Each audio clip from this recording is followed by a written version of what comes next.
Hello, welcome to Spanish Lessons with Dr. Alan Davison.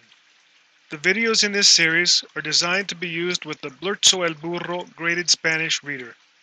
The reader is available at Amazon.com or through my website at blurzo.com. Have fun. Today we will be looking at the verb gustar and how to use it properly. Okay? Verb gustar. The page numbers in the Blurzo reader that use gustar initially are pages 9 through 11. Now, many people think that gustar means to like. It does not mean to like. It means to please. And that's an important distinction because the verb to like in English takes a direct object. I like the book. I like what? The book. But you can't say that with gustar because if you say yo gusto, you're saying I please. You don't want to say yo gusto el libro. Okay? So what we have to do with gustar to render the idea of liking something is we invert it. That is, what is the direct object in English becomes the subject in Spanish. So instead of saying, I like the book, we have to say, el libro pleases, and gustar is a regular AR verb, gusto, gustas, gusta, gustamos, gustáis, gustan. But since we're talking about the book as the subject, we're going to be using the third person singular form, right? El libro gusta, okay?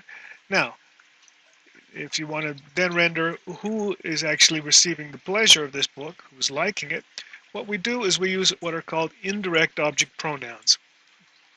So me would be an indirect object pronoun meaning to me. So you'd be saying el libro as the subject is pleasing to me. Okay, el libro me gusta. The book pleases me. In other words, I like the book. So as we continue on, talking about other people liking the book or the book pleasing other people, being pleasing to other people, the book remains the subject. El libro remains the subject. And the verb doesn't change either because the subject hasn't changed. So we have el libro gusta, the book pleases, the book pleases. What changes then are the indirect object pronouns. And they are me, te, le, nos, os, les. And then these would just continue.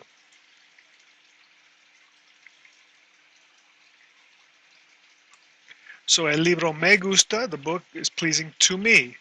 El libro te gusta, the book is pleasing to you. El libro le gusta, it is pleasing. Le can mean to him, to her, to usted, or to it. Okay? El libro nos gusta, the book is pleasing to us. El libro os gusta, the book is pleasing to y'all. El libro les gusta, the book is pleasing to them. Les can mean to them or to you, plural, for the ustedes form, right? Pleasing to you, plural. Okay? So the key to remember then is that what is the object in English becomes the subject in Spanish. El libro me gusta. Now, if you had more than one book, let's say you had plural books, okay? Los libros. Okay, so now you're saying the books please me. But since books is a subject, gusta cannot remain in the singular form, because that's the third person singular. We have to add an N. Because the verb conjugation for gustar is, it's a regular AR verb, gusto, gustas, gusta, gustamos, gustáis, and the third person plural is gustan.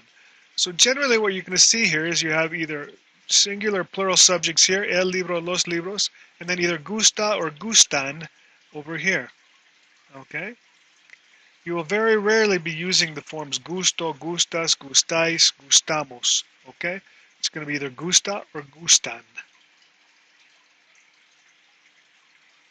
Okay. As we saw before with other forms such as su, where there's a potential confusion of who it's referring to, with le and les, we have, again, potential confusion. To him, to her, to usted, to it, or potentially even to Juan, right? To them, to you, ustedes, or to Juan y Maria. Okay, the le or les is going to mean that. How do we clarify? Again, what we do here, let's say the book is pleasing to him, we would say el libro le gusta. We need that indirect object pronoun, but then since we're talking about an indirect object that is pleasing to him, we would say a él. And that would clarify who the le is referring to.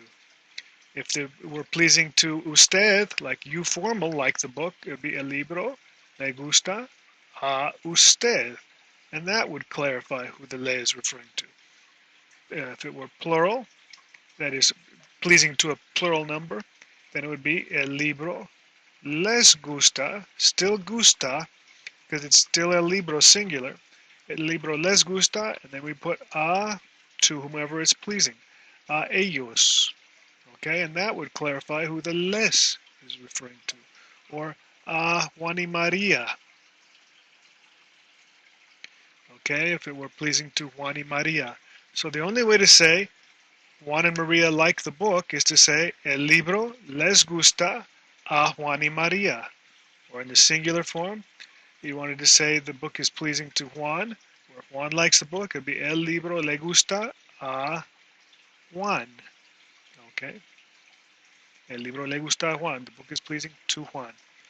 Okay, there you have the verb gustar. We've got a few more minutes, so let's try a few examples. Let's say, rather than just simply el libro or los libros, what if it were my book or my class? Okay? I like my class. That is, my class pleases me. You use that possessive adjective me that we saw in the earlier lesson. My class, mi clase. The verb gustar is going to be third person singular. Gusta. Who is it pleasing to? Pleasing to me. Mi clase me gusta. Okay? What about if you were going to ask the question in Spain, do y'all, you plural, vosotros, do y'all like your class? Then you would say, vuestra clase, for y'all's class. And then you would use os gusta. And it's still gusta because clase is still singular. Okay? Vuestra clase os gusta? And the response, yes. Our class is pleasing to us would be sí. Nuestra, possessive adjective, our, clase. Again, gusta, pleases. And who is it pleasing to? Nos, pleasing to us. Sí, nuestra clase nos gusta. Somebody asks you, ¿tu clase te gusta? You answer, sí, mi clase me gusta. Ask somebody else, ¿le gustan sus clases? You're asking of him, for example. Sí, le gustan sus clases. Okay, so here we are using possessive adjectives and the verb gustar and indirect object pronouns all together.